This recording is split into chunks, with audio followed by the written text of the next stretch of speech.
The following is a Goulash Media production. goulashmedia.net. Welcome to the System is Down.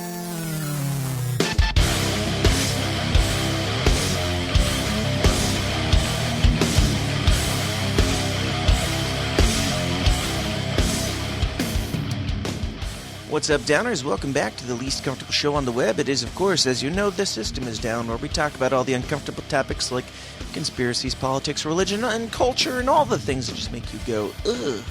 All the things that most people avoid talking about. That's what we discuss here, and we do so in a civil and humble manner.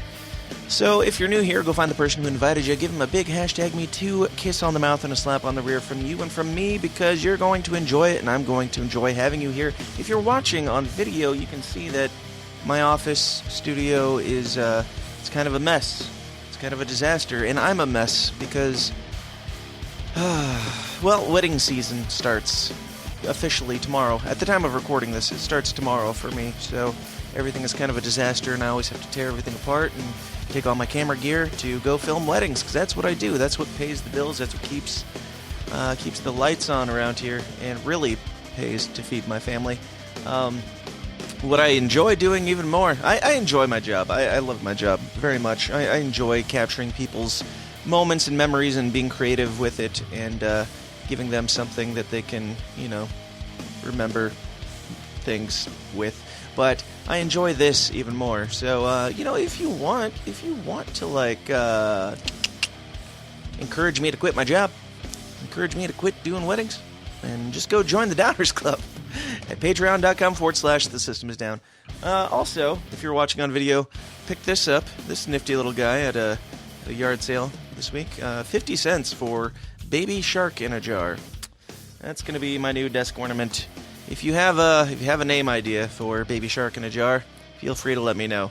The episode today is one that I recorded a little while ago. It's with sociologist Tricia. Good Lord, my mouth already is broken. Tricia Bruce. We talked a lot about why millennials and the younger generations are less interested in going to church or being a part of a church organization, and whether or not that's a good thing or a bad thing. And I found it to be a really interesting discussion, and I think you're going to enjoy it as well. We're going to get into it in just a moment, but before we do, the Downers Club, like I said, is what will encourage me to quit filming weddings. Yep, if you want me to do that, then you can go support the show at patreon.com/The System is Down for as little as $5 a month, and that will get you a whole bunch of bonus audio and video content every single week. So go check that out, patreon.com/The System is Down. We'll talk about that more after the show. I'll also talk more about the documentary that I'm working on right now, a documentary about the moon landing. We're coming up on 50 years. The Moon, the Myth, the Legend is the name of the documentary. If you want to find out more about that, stick around after the show. I'll talk more about it, or just go to moonmythlegend.com. All right, let's just do this. Let's get into my lovely conversation with sociologist Tricia Bruce, talking about why millennials hate the church. Let's get weird.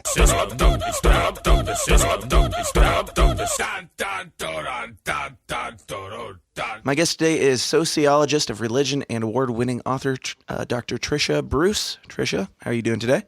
I'm doing great. Thanks for having me. Yeah, absolutely. Thanks for being here. Now, Tricia, your people contacted me and told me all the things that you're talking about, and it's a lot of things that I wrote back and said, honestly, I'd love to talk about any single one of them, but one of the things in particular that I would like to know more about myself. This show is all about me exploring and trying to figure out things in the world and taking people along with me. But one of the things that I think is really interesting and I would like to touch on is you talk a lot about the current state of churches and why, well, whether or not there's an actual decline in, the youth leaving church and stuff like that. So before we get into that, I'd like to get a little bit of background on you and kind of your upbringing, kind of where you're coming from. Yeah, for sure. So I think we're going to have some generational connections here. So I'll just out myself generationally. I'm a 79 baby, Sure. which puts me kind of right on the cusp of sort of the end of the Gen Xers and right before the Millennials. And so sometimes they say the Xennials.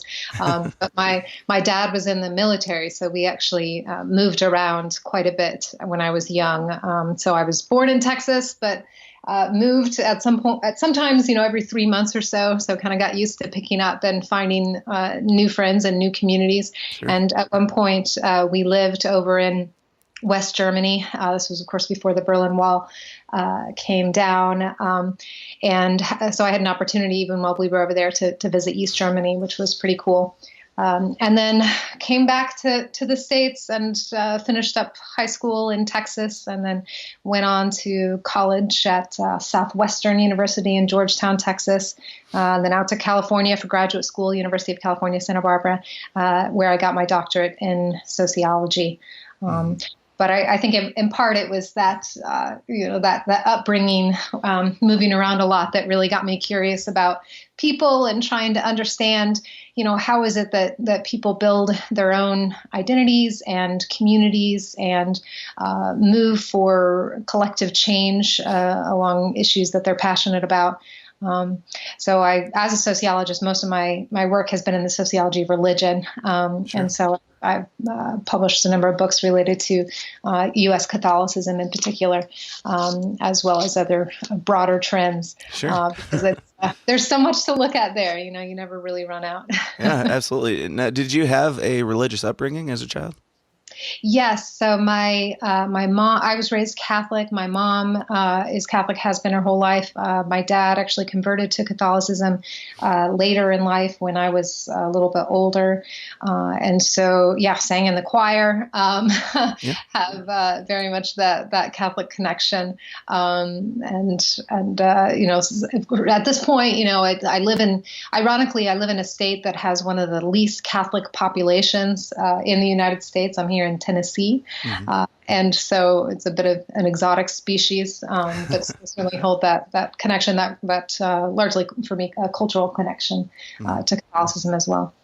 Sure. So what have you kind of observed as far as, I've heard a lot of people say that there's a trend of, the younger generations not attending church. Is there any backing to that, or is it just kind of the church scaring itself into seeking out more people? Yes, I would say a little bit of both. Sure. But, one of the trends that sociologists of religion have really paid attention to in recent years has been what's called the growth of the nuns, or those who claim no formal religious affiliation. And this is actually really marked. So if we look starting in the early 2000s or so, the numbers, if you ask people on surveys, there's typically a question that says, what religion are you, or what religion or denomination do you affiliate with? And different surveys will ask it differently, but you can usually choose, I'm Catholic, or I'm Protestant, or Jewish, or you might be able to choose I'm nothing in particular, or no religion, or none of the above. And those folks who choose nothing in particular, or no religion, or none of the above, they have really, really grown. And so looking at the population as a whole, we see now that the nuns, N-O-N-E, or those who claim no religious affiliation, are now almost a quarter of Americans. So there were actually some new numbers that came out yesterday from the General Social Survey that was done in 2018, which said that the nuns now constitute about 23% of the U.S. population. So if they were a denomination in their own right, they would be one of the largest. Sure. They're about on par with Catholics, about on par with evangelicals. But your question is about young folks in particular, and among young Americans, it's even higher, right? So we're seeing, I'll have to look at the numbers that just came up yesterday too. But what's amazing is that it's over 30% or even higher for those youngest Americans who claim no religious affiliation. So in terms of people's formal affiliation, it is that decline in religiosity, if you want to call it that, among Americans is driven especially by younger Americans. So by millennials, by Generation Y, Z, or, Sure. those who are following. And so there is definitely empirical backing to those claims of, hey, where are the young people going? Now, what are these numbers down from? You said it's 25 to 30%. What was generally accepted before that for this answer? So before I'm looking at one of the graphs here that goes back to 2000, and it was really lower. It was around 5% back in like 1970 or so, and didn't really start growing until maybe it upticked a little bit in the 90s, but it was really after 2000 that we see this kind of this sharp rise. Sure. Some of these folks would claim an identity of atheist or agnostic, but most of them are just in that generic category of I don't claim a religious affiliation. Now, that doesn't mean they're not religious necessarily, but it means that they don't claim that particular, I am Methodist or I am Baptist or otherwise. Not a part of the tribe anymore. Yes. Sure. Yeah. And that's there's a lot behind that too. I think that some of those reasons are religious in their logic, and others are really not. They're about other things. Skepticism towards institution being one of them. Sure. Yeah. For me personally, a lot of what I've seen is just extreme lack of, people noticing that there's a lack of transparency in a lot of these organizations, be it religious or political or anything. And it seems like the generation is kind of, and correct me if I'm wrong, it's just what I've perceived. It seems like they're just sick of the BS. Yeah.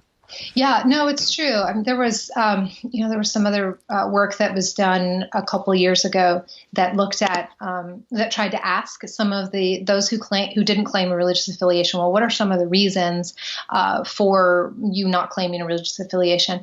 And a huge proportion of them said, "Oh, I just I don't like what's going on in terms of I have a lot of skepticism towards my religion, religious leaders rather. Some would talk about a lack of belief, but again, there's this real, there's a whole nother layer that is more organizational.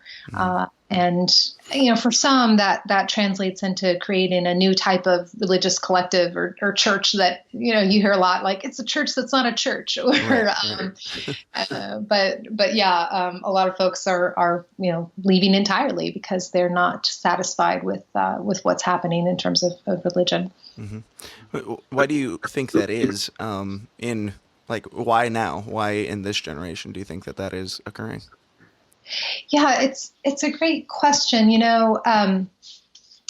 I think that there's a level of stigma that previously was attached to being non-religious that has now gone away. In other words, before, no one would say, sorry, my screen's doing. No one would say that they were no one would be willing to say that they weren't affiliated with a particular religious group because everyone was, right? Of course you are something, and maybe you're an exotic something, maybe you're in a minority religiously in terms of maybe, for a while being Catholic was a really strange thing. Being Jewish was a really strange thing. And after that, being Muslim was a really strange thing. And then, slowly the religious identity of America started expanding such that, there's space. It's okay to be these various identities. And then the other one that grew increasingly acceptable was, hey, I'm not religious.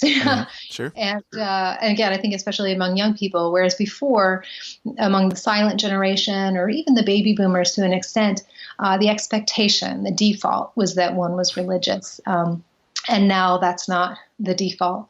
The other thing I think too is that for people who were already pretty loosely religious, by which I mean maybe they're not attending services, maybe they don't really believe, maybe they're skeptical on a variety of levels. Previously, they might have still claimed that religious affiliation. So one might say, "Oh, I'm Catholic, but I haven't been to church in 20 years or whatever. Sure. Whereas now those folks who are least active in terms of their religious life are less likely to retain or to claim that same formal affiliation. Sure. So it's more just people being honest. Like they're just willing to say, hey, I didn't care before, and now I'm just more comfortable saying I don't care. Yeah, I think it's fair to say that that's part of it. I think too that like sociologists think about, well, what is the unique form of legitimation that religion provides? And we can look historically, religion, historically and still today, provides certain things to, for example, new immigrant groups or to parents or to people who are trying to find their soulmate. Sure. And if you look around today, people may be thinking about, different modes or ways to achieve those goals that is no longer tied to religion, like education, for example. It was certainly more common before to enroll in a religious school. Catholic schools, by way of example, were incredibly common and popular and expected for Catholic children, the children of Catholic families for so long. And now charter schools have really moved in phenomenal ways in terms of providing education for young Americans. And so that's just one place of many where it used to be that religion provided something. And now, private sector or in the case of charter schools, the public sector provides a different way of doing that. And we see the same thing like the nonprofit zone or higher ed or hospitals, places where religious groups used to be dominant. Now that's no longer the case. Sure. Now, do you think that, how do you think social media plays into this? Do you think that our connection to each other and being able to see, hey, that person said it, so it must be okay, and spiraling, do you think that plays into people just being like, okay, we're just going to say what we think now? Right.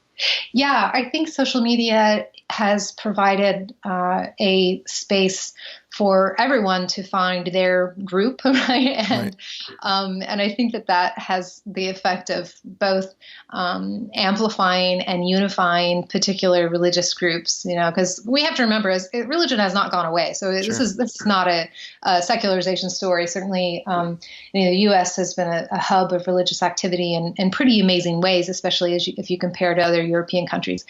So social media helps to amplify that and build movements for those who are religious. But yeah, I think to your question, it also becomes a space where people can find community and connection aside from religion, both in terms of personal identity, but also in terms of building your group. Sure. And it used to be that maybe it was more the school or the neighborhood and the workplace, which is still true, but now we have this whole what might be called an imagined community. You can kind of use Benedict Anderson's words of a virtual space where we can come together in that way. Yeah, it's interesting. Do you think that? Well, first off, are you said that you're Catholic? Are you practicing Catholic, or would you be a nun? I don't know. I fall somewhere in the middle because I feel like, to me, it's like Hotel California. Once you check in, you can't really check out. I definitely, I am Catholic. I claim a Catholic identity. Now, am I fully sacramentally compliant? Will you find me in the parish en mass every single Sunday morning? Not necessarily. However, it is, it's deeply a part of who I am and my identity. But I do appreciate my sociologist hat for that reason, because I bring a certain level of, critical eye and a skepticism and a thoughtful approach to, the way that I think about my faith and my work and my life. As many American Catholics do. The American Catholics are well known for dissenting from the hierarchy on a number of issues, or bringing a healthy skepticism or criticism towards their faith lives too. Sure, absolutely. So, before we get into more Catholic stuff, because of course there's a whole barrel of current worms to unball right there. But is it, as somebody who grew up in the church, my dad was a pastor and all that stuff, I've heard these statistics thrown out there about our generation and everything, and it's always presented, of course, as, oh, this is a terrible thing. This is the end of civilization as we know it because the church numbers are declining. Do you think it's a problem, or is it just the way things are and things haven't really changed all that much, just as location? Well, I think that it does provide an occasion for rethinking approaches to religion. I mean, especially at the level of the congregation. So if you look at where and how people participate in religion at a local level, oftentimes that's through a church, right? A church or a synagogue or a temple or something. Mm-hmm. And we see some denominations who are really struggling on that front because attendance has gone down. So, even a sort of a combination of things, right? Because religious identity isn't the only, or religious affiliation isn't the only marker of identity. It also can include things like participation in services or belief in God or otherwise. And all of these things move together, but differently. And the nuns are all different. But if you look at this level of the congregation locally, it is, I would say it is a really urgent and frightening thing for those who are trying to navigate the changes that they're seeing in their local landscape. So mainline Protestants, for example, so Presbyterians, Methodists, Episcopalians, they are experiencing a net loss in their number of congregations. Mm-hmm. So these, the churches are closing. And in fact, right now I'm researching and writing a book related to what happens to churches, like the physical building, when they go from worship use into something else. So like right. What becomes of old churches and what does it mean for how we think about modern community in the city today?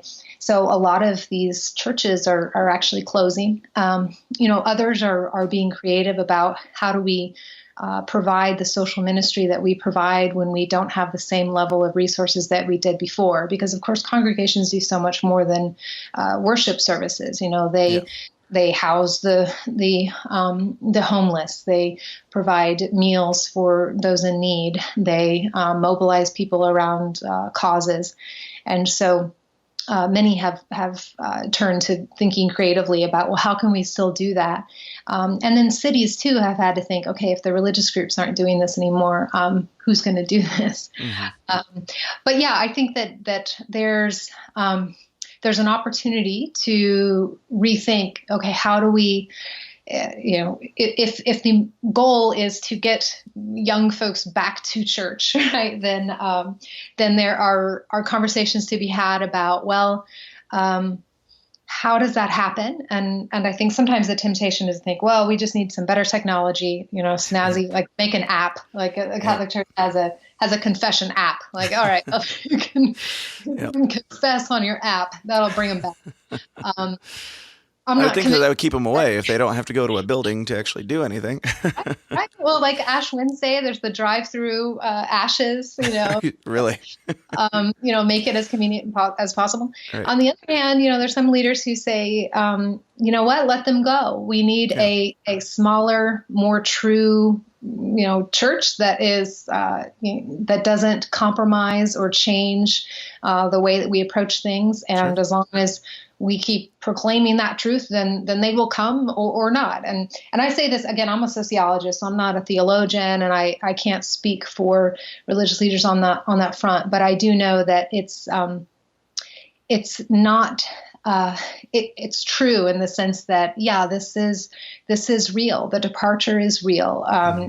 Denominations are shrinking. They're struggling in terms of resources. On the Catholic side, there are not enough priests.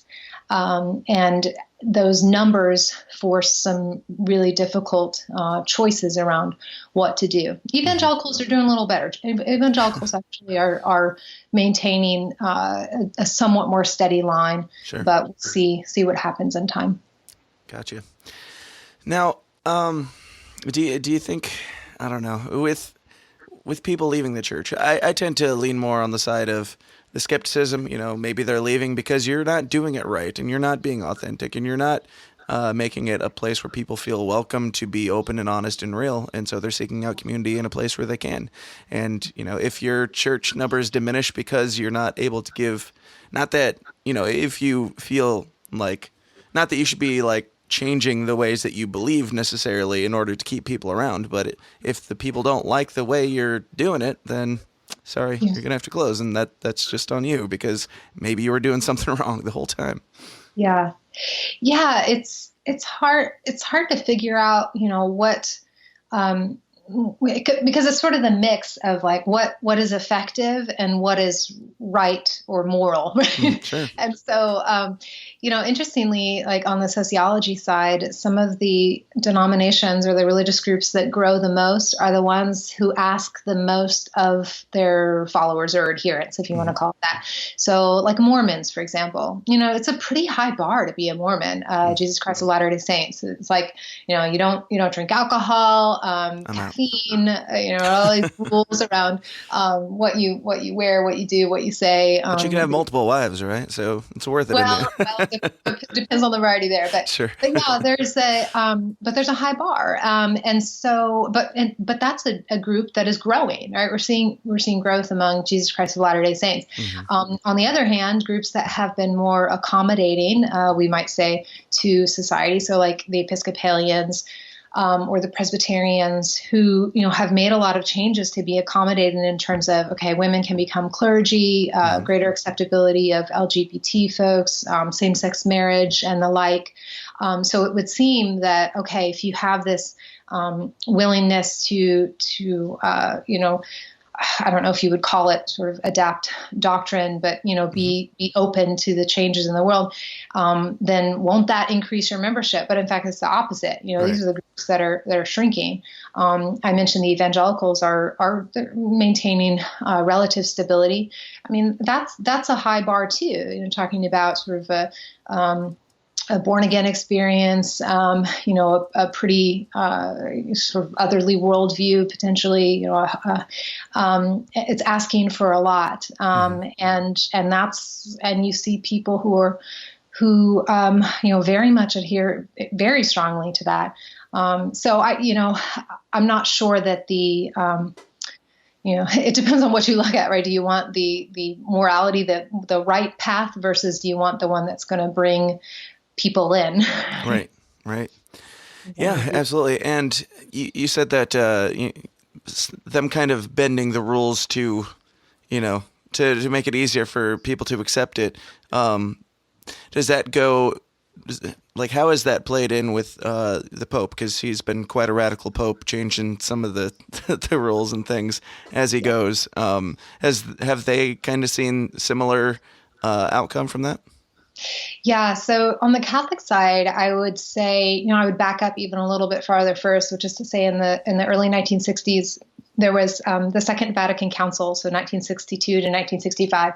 And this was this moment of what the church called aggiornamento, which I'm probably saying wrong. It's a Latin term, but essentially it means updating. So an accommodation to the modern world. Before that time, all masses were held in Latin. And there were a number of things that were off limits to the laity, lay people, non-ordained.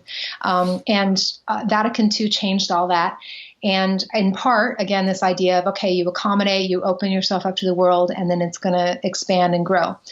Well, that happened some, but then we also saw after that a massive departure of nuns and priests from their life as nuns and priests. We saw declines in vocations and changes that didn't necessarily equate to a declining population of Catholics, but did raise questions about, well, is certainly some polarization in the church. Is this the right way to go, or is there a loss when the Latin Mass was taken away or otherwise?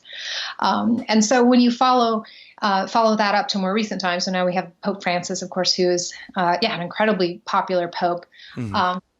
He has said some things that are more accommodating, with regard to, who am I to judge in terms of those with homosexual, sexual orientations.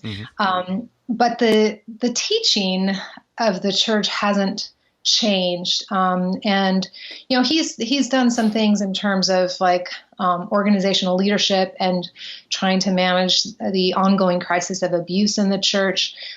His favorability has been pretty high, although it's a little bit lower now.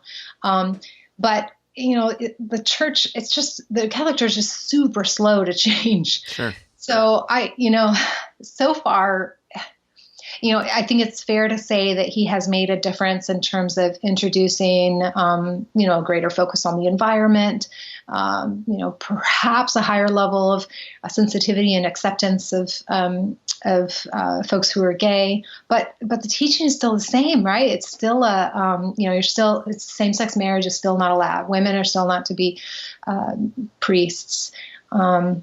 There's these, so he's done some things. He hasn't done everything. Sure. And I don't know that that's, we'll see. We'll see what that means, for example, for millennial Catholics. But there are a bunch of ex-Catholics, bunch of, they're huge, because Catholicism is so big numbers-wise around the globe, but including in the United States. That means that they're going to have also a big number of ex-Catholics, Catholic nuns, N-O-N-E, which really matter too. Hey guys, this is Dan's wife, Kayla. I just wanted to interrupt this podcast to let you know that he puts a lot of work into it for currently no monetary profit. And he has a family to feed. To do so, he runs his own media business called Goulash Media. Dan has a crazy creative brain that makes him uniquely able to take your project, whatever it may be, and make it the full package. So whether you're in need of graphic design, logos, branding, commercials, wedding videos, podcast jingles, music production, music videos, merchandise, websites, pictures, or what have you, contact Dan and he'll seriously make you look and sound awesome. For more information, just go to goulashmedia.net. That's goulash, Goulash, media.net, where Dan caters to the little guy with the big vision. Now, in keeping in the same line, you brought it up, all the controversy that's going on in the Catholic Church. Of course, that I would imagine that has to weigh in some degree. The pedophilia stuff that have been covered up for years, and now we're hearing about. I don't know if it's mainstream news or anything, but these nuns that were involved in sex slavery and stuff, and all sorts of things. How is that affecting it? It can't be. It's got to be some. Yes. No, it's horrific. I mean, it's crisis, right? It's a crisis in the church, the global church, and it's the kind of crisis that it in some ways, I mean, the optimistic view is, okay, it's being addressed, it's changing. But the pessimistic and perhaps more realistic view is that it's really, really bad. Right. I mean, for example, my dissertation work, which became my first book, was on a lay Catholic movement that mobilized in response to the crisis of abuse that came up back in 2002.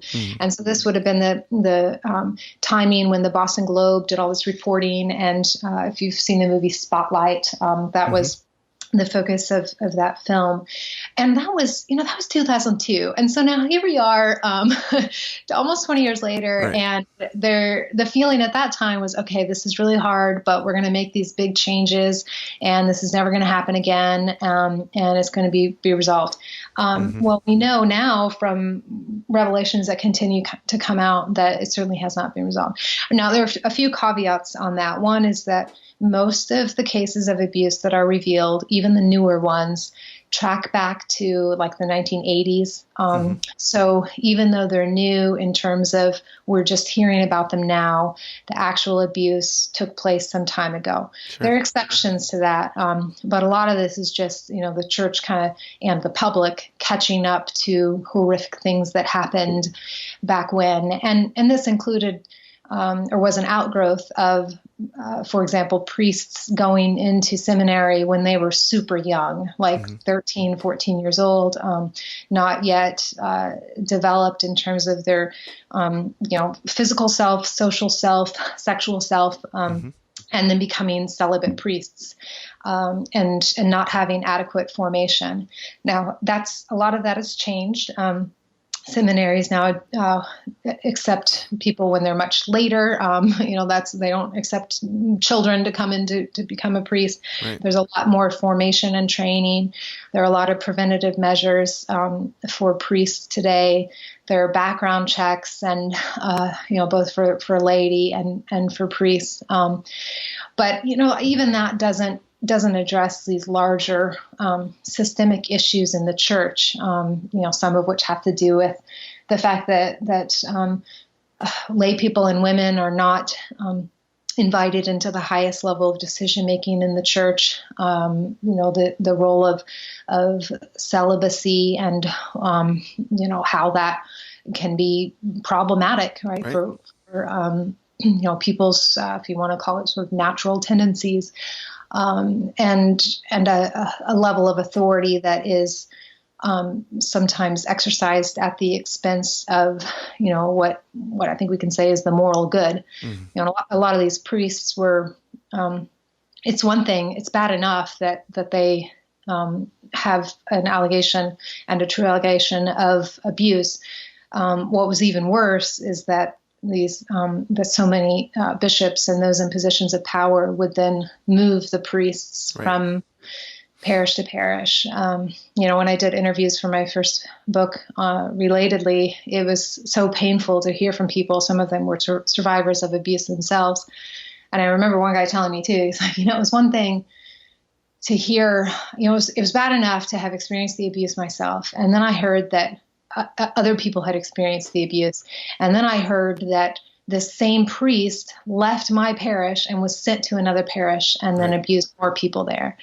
And that, that's the reason why the church is in such a dire state right now, is there were just absolutely horrific and poor decisions made by leaders who were in the power to move these folks around. Now, equally, there are a number of people now and leaders and lay people who are urgently working to change the church from within, and I think also partnering with external legal authorities and otherwise to really help preserve it, because they so desperately want to stay Catholic and they love their church, but while also recognizing that this is just a total mess. Mm-hmm. Do you think that it would help if do you think that it would be a moral good for them to change the rules for priests and make it so, like, take away the celibacy rule and take away some of this other stuff that puts a lot of pressure on them, and eventually, I'm not saying that's an excuse for them to do what they did, obviously, but obviously, of course, that led to some of the poor decision making. Yeah. I don't know. I mean, it's tricky because it's, I have sort of this balance of like my personal opinion on it, and then there's a lot of theology behind it and canon law and rationale for the way that the church is. But there's certainly models in other religious traditions whereby, even if it's still exclusive to men, then male clergy have effectively been able to run religious groups and then also have families. There are lots of models for that, but the Catholic Church has not changed in that regard. I don't know in my lifetime if they will. I think, if nothing else, though, there are massive organizational pressures right now that even if the theology might offset it, might just be too strong. Sure. But if you organizationally, structurally, just in the United States, for example, I mean, there, depending on which part of the country you're looking at, but there are a lot of dioceses that are in really dire shape because they don't have any priests. Right. And if you have a rule that says your parish has to be pastored by a celibate male, who's a priest, and there are fewer and fewer of those, then you might start looking around and thinking, okay, so why do we have this rule again? Or why do we, because the church may literally disappear. Like Right. if we can't have, a lot of smaller communities, like rural places, middle America, the only Catholic church in town is leaving because the priests, there aren't enough priests. And then the priests that are there, we're having to drive hours to get there for one mass on a weekend. The men who are in the priesthood right now are under an extraordinary amount of pressure because they have to do so much. And again, you don't have a family support either. So that's a hardship. And they're tasked with so much because the ratio of priests to Catholics is so very high. So I don't know. I'm not holding my breath, I guess, is one way of saying it. But Sure. I do think it would help the Catholic Church a lot in terms of the ministry they're trying to do if they were to make that change. Yeah, absolutely. Now, do you think that the Catholic Church itself has too much power and has too much authority in America in particular? Because I mean, we hear about these cases where, and I don't know, like I haven't done tons of digging into exactly how everything went down, but these cases of horrible atrocities being carried out, we find out that they happen, and they're not incarcerated, but they are still practicing priests. So how are they getting away with that? Yeah, I think part of what we're seeing, and I think seeing even more so now than in the revelations that came out in the early 2000s, is a higher level and needed level of external accountability. Because what happens, and you're asking it in terms of power. I think we can ask it in terms of institutions too, because if you look at the military, there are some parallels there. So like what happens if there's, say, a rape in the military? Right. Well, it's going to be taken care of kind of in-house. Like we'll just make sure everything's okay. In higher ed, the same thing. Like, okay, well, we're going to just manage it among our students and then everything will be okay. Right. And I think for a long time that the Catholic Church really really believed like, okay, we've got this. Right. And leaders were like, it's okay, this guy did something wrong, but it's one bad apple. But as this stuff comes out more and more, and then you connect all the dots, then you realize, oh no, like Right. you don't have this. Right. And so I think now, and this is where those younger Catholics who are still active in the church and who identify as Catholics are really pushing hard, saying, hey, this is not okay. And the church needs external accountability. It needs legal oversight. It needs partnerships with folks who are familiar with claims of abuse and protecting and supporting survivors of abuse. And it is not enough to simply say, we've got this, we'll take care of it. So I suppose I have some optimism there in seeing this more recent round of revelations, because you have local jurisdictions like in Pennsylvania, the reports coming out of there, who are doing their own digging into records. And I think the church is smart to cooperate with that, because ultimately this is a shared goal, right? It is Should be, yeah. exactly, the removing the abuse of children or nuns or whoever it is. This is not okay. Right. And so I think leaders are, savvy leaders are recognizing, okay, we have to let go of some of our power, and we have to share and collaborate and have higher levels of accountability, because ultimately that's the right thing. Right, absolutely. So where do you see, big picture, where do you see this going to? The trend of the church decline? Is there any salvaging what's left, or do we just let nature take its course and let it fizzle out if it's going to? Well, I think it's a mix, but one of the things that is a huge offset for all of this, and true globally, but particularly in the U.S. case, is the increasing diversity in terms of race and immigration in the Catholic Church. So, I mean, that percentage of Catholics among Americans has maintained relative stability for decades, really. But it's not because Catholics aren't leaving. A lot of Catholics are leaving. So then you may ask, well, why hasn't that proportion of Catholics gone down? Well, it's because it's offset by immigrants. Right? Sure. It's offset because you have most of the majority of our immigrants to the United States tend to be Hispanic, Latino from Latin America, South America, and a large proportion of those folks are Catholic. There's also an increasing number of immigrants from Asia, and depending on the country, but those who come from the Philippines and Vietnam and even converts from elsewhere where religious freedom was not experienced, like, for example, China, there's a growing number of Chinese Catholics. What that means in terms of the church is that that's a lot of new, vibrant growth, and that is a lot of change. That's a lot of potential hardship, too, in terms of, well, what does this mean? And this doesn't look like the Irish Catholic Church we knew from 100 years ago or whatever. Sure. But it does create a lot of vitality. So, so the book that I published most recently it's called Parish and Place, Making Room for Diversity in the American Catholic Church. And in part, it's acknowledging and trying to understand, well, how is the Catholic Church now responding to all of this diversity from within? And part of the response has been by creating specialized parishes, little pockets that are dedicated to particular purposes. So, for example, there are parishes, they're called personal parishes for Korean Catholics, personal parishes for those with particular liturgical preferences, like those who prefer the traditional Latin Mass.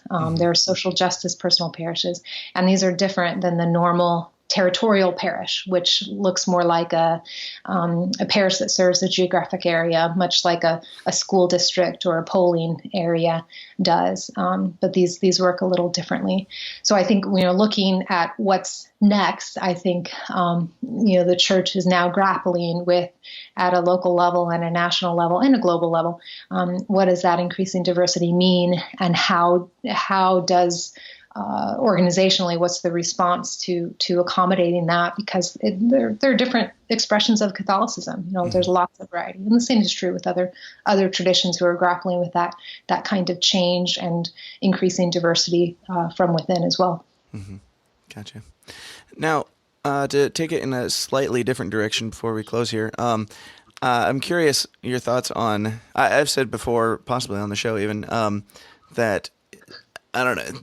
All the churches and all the denominations, it's kind of bizarre where we've come to, where everybody's insisting that they know the exact right ways that everything in the Bible should be interpreted, and because of that, they're all dividing, and because of that, a lot of them are dying off with this decline in the churches. Do you think that there's any chance of some of these churches and some of these denominations putting their very minutiae, petty differences aside and coming together to salvage what they can and just cooperate for the sake of staying in business, basically? Yeah. I think that I hope so. Sure.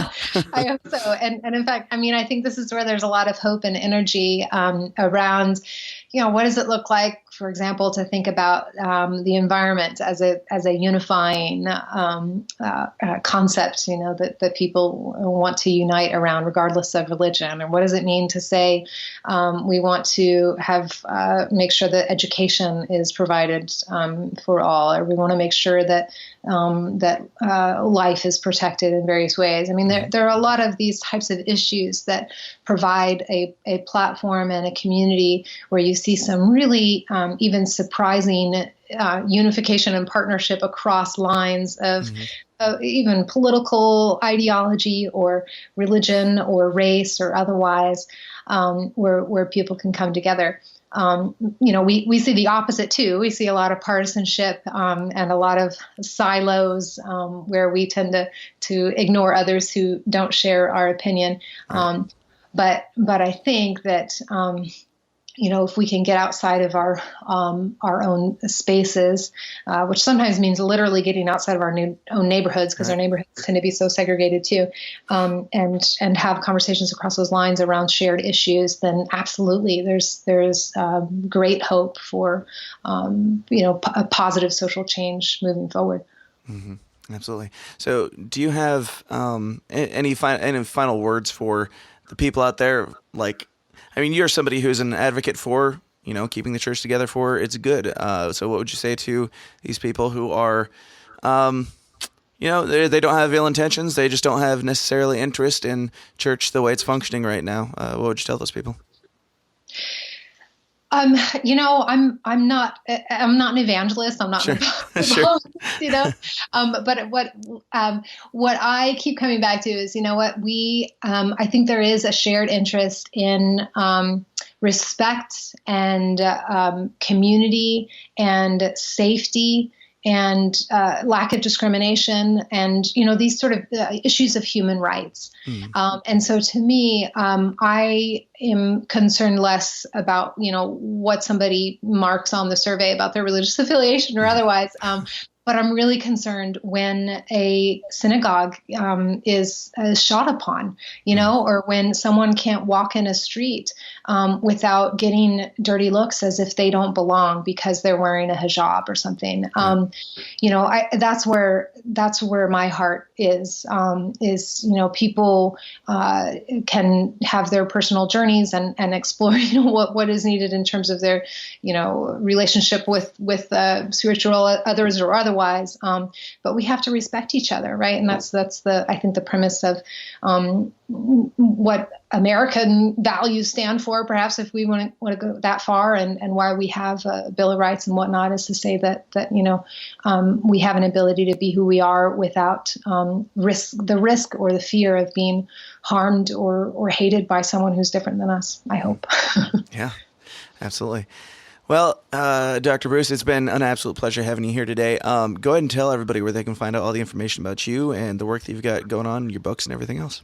Yeah, sure. Thanks. So my website is www.triciabruce.com, Tricia Bruce, Bruce.com. And then on Twitter, you can find me at Tricia C. Bruce. Or you can Google me or find my books on Amazon or any seller there.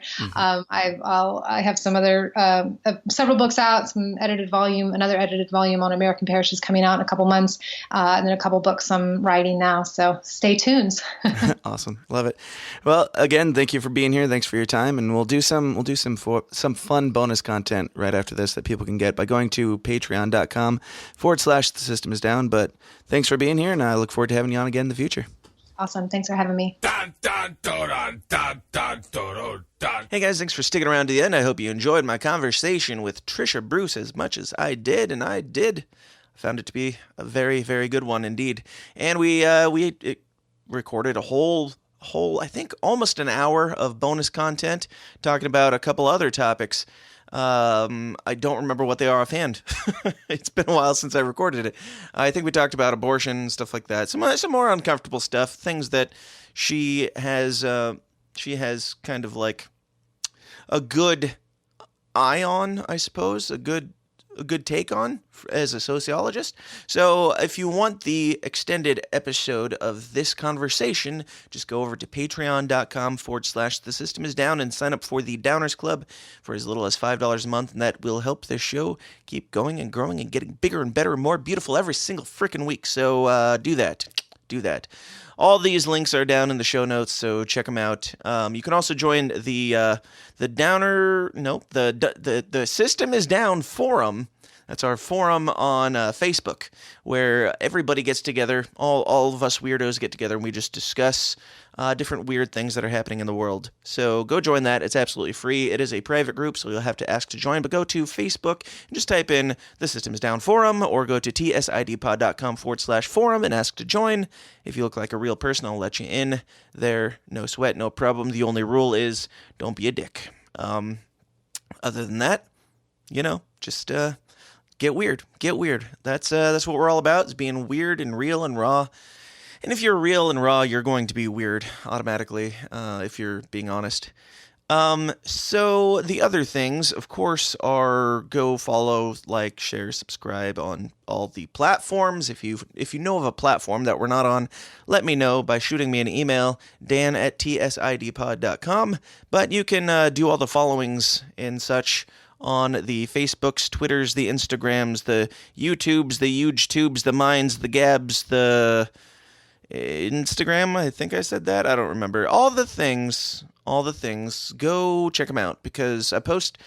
A lot of times I'll post different things on different platforms, so there is reason, like there are certain things that make more sense to post on Twitter than on Facebook. There are things that make more sense to post on Minds or Gabs than on these these main platforms where you are more likely to get banned if you say hashtag I love Alex Jones or something like that. I don't love Alex Jones, but yeah, you get my point. Go follow us wherever you find us, and if you are on a platform that we are not on, let me know.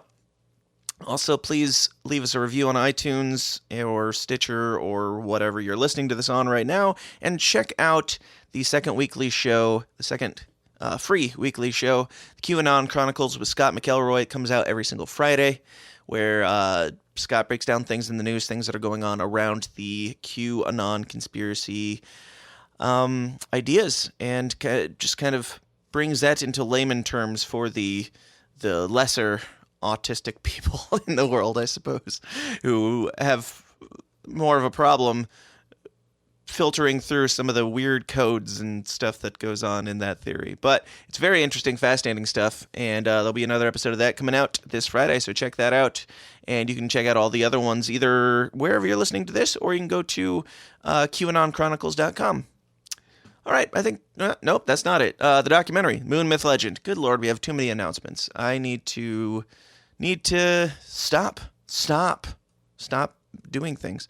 The Moon, the Myth, the Legend is the documentary that I'm working on. It's all about, I'm sure you know this already. It's going to be about just exploring why some people still believe that man has not landed on the moon, and why other people believe that those people are retards. So check that out and support it. You can get the details and everything on the website, moonmythlegend.com, or themoonthemyththelegend.com. And you can support it. The Indiegogo is still up and running, and we are fully funded, but you can pre-order your copy there. So check it out. Check out the trailer. Check out the artwork. Check out all the stuff. And stay. I'll try to keep you posted. There's some things that I'm going to be working on with that here very soon that I will be making announcements on. So keep an eye on Moon Myth Legend. But yeah, that's it for today. That's it. That's all. Thanks for listening, guys. I appreciate you being here. I appreciate you tuning in. I love you with all my heart, and I mean that only semi-sarcastically. If you take the time to listen to me ramble and rant and talk to other people, then I do really, really appreciate it. And please share the show and continue to spread the word and spread this idea of being real and raw and authentic humans with other humans and exploring different ideas. That's it. That's all. All right. Thanks for listening, guys. I'll talk to you guys next Monday. If you'll have me, of course, I'll be right here, nestled safely into your ears like a tapeworm nestled into your rectal cavity. I don't know, but I'll be back here if you'll be back here, and I'll talk to you guys then. Until then, question everything and stay uncomfortable. Thanks. This has been a Goulash Media production. goulashmedia.net. This concludes our broadcast day. Click.